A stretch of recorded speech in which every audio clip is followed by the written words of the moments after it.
দিক থেকে ঐক্যবদ্ধ থাকার কর্মসূচি।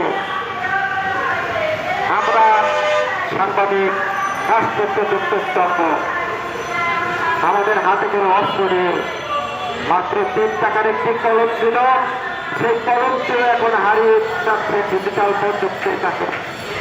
তারপরেও আমরা রাষ্ট্রের সপক্ষে, গণমানুষের সপক্ষে, এদেশের মাটি মানুষের পক্ষে, এদেশের সাংবাদিকরা এই 52 ভাষা আন্দোলন থেকে ৭৯ গণ অভ্যুত্থান পরবর্তী সকল আন্দোলন সংগ্রামে এদেশের সাংবাদিকদের অগ্রণী ভূমিকা ছিল। দেশ মাতৃকার টানে এদেশের সাংবাদিকরা প্রতিনিয়ত যুদ্ধ করে যাচ্ছে মাটি মানুষের জন্য, এদেশের সম্পদ রক্ষার জন্য। তারপরেও সাংবাদিকরা নির্যাতন থেকে চলে।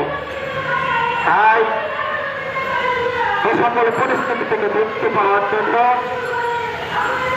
আগামী 20 মে সারা দেশে সাংবাদিক নির্যাতন বিরোধী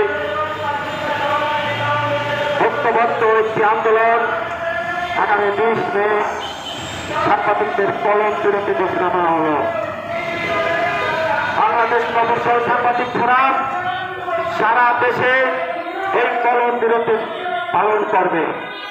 পাশাপাশি আমরা আহ্বান জানাবো সকল সাংবাদিক সংগঠন এবং সাংবাদিক বন্ধু এবং গণমাধ্যমগুলো যাতে আগামী 20 মে সারা দেশে একযোগে কলম বিরতি উদযাপন পালন করে, এটা আমাদের অনুরোধ এবং আহ্বান।